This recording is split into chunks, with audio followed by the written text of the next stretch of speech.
बच्चों, प्रश्न को पढ़ते हैं। बिंदु 0,0 से होकर जाने वाले तथा अक्षों पर ए और बी अंतःखंड काटने वाले वृत्त का समीकरण है। विकल्प A square plus by x square plus Y square plus a x plus b y बराबर 0। विकल्प बी दिया है x square plus Y square minus ए एक्स माइनस बी वाई बराबर 0।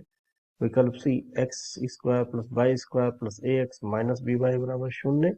और अंतिम विकल्प डी दिया है x square plus Y square minus A x plus a Y बराबर 0।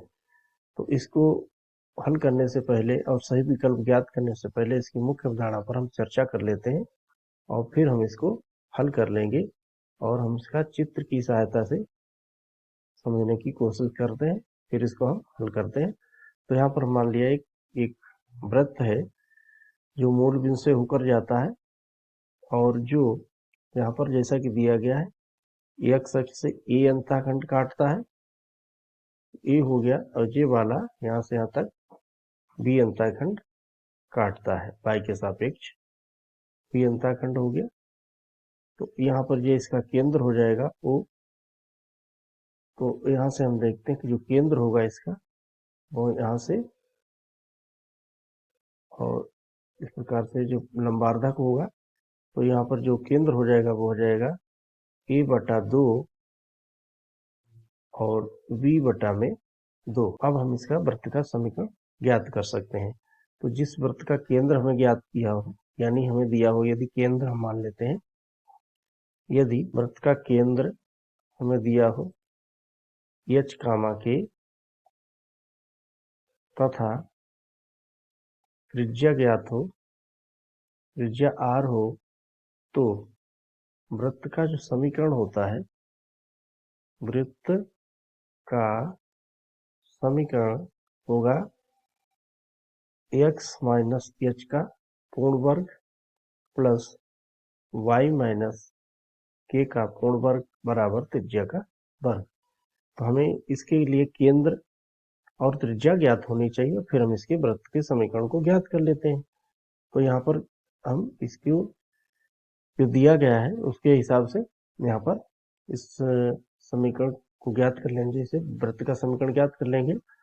तो यहाँ पर चित्र के द्वारा हम समझ सकते हैं कि इसका जो केंद्र हमने ज्ञात किया है वृत्त का, वो केंद्र हो जाएगा यहाँ से a/2 और b/2।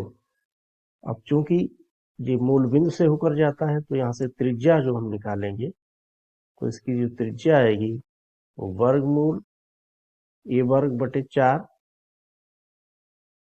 प्लस b², क्योंकि हम जानते हैं दो बिंदुओं के बीच की दूरी का जो सूत्र होता है, तो यानी यहाँ से इसका जो त्रिज्या हो जाएगी r मान लें, तो यहाँ से होगा जे प्रकार से 0 माइनस a/2 का वर्ग हो जाएगा प्लस 0 माइनस b/2 का पूर्ण वर्ग। तो यहाँ से हल होके हमें ये प्राप्त होता है, ये त्रिज्या हो जाती है। अब हम इसका समीकरण ज्ञात कर लेते हैं वृत्त का, जैसा कि हमें शर्त दी गई है। तो यहाँ से हम वृत्त का समीकरण लिखते हैं। वृत्त जो होगा वो किस प्रकार से होगा, x minus 1/2 x minus a/2 का पूर्ण वर्ग प्लस y माइनस b/2 का पूर्ण वर्ग, और बराबर जो त्रिज्या दी गई है यानी a का वर्ग/4 प्लस b का वर्ग/4, इसका हम वर्ग कर देते हैं। तो इसको पूर्ण वर्ग से हम खोल लेते हैं, जैसे कि a माइनस b का पूर्ण वर्ग अगर दिया है तो इसका जो विस्तार करेंगे तो ये आ जाएगा a² प्लस b² माइनस 2 गुणा a गुणा b। ये यहाँ से हमें मिलता है, तो इसका हम प्रयोग इसमें करते हुए इसको हल कर लेंगे। तो यहाँ पर आ जाएगा x² प्लस a²/4 और माइनस 2 गुणा x गुणा a/2। इसी प्रकार जो वाला y² और b² और माइनस 2 गुणा y गुणा b/2, और इधर आ जाएगा a का वर्ग बटे 4 प्लस b वर्ग बटे 4, क्योंकि हम जानते हैं कि अगर कोई संख्या इसमें दी गई है तो इसका अगर वर्ग कर दें तो केवल अंडर रूट हट जाता है और संख्या वही आ जाती है।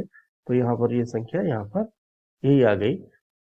तो यहाँ से 2 से 2 विभाजित हो जाता है।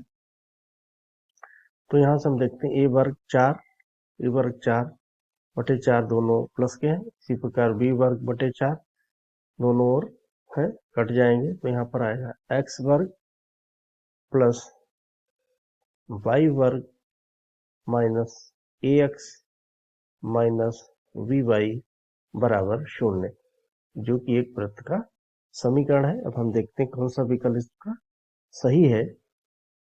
तो यहाँ से विकल्प हमें मिला है डी।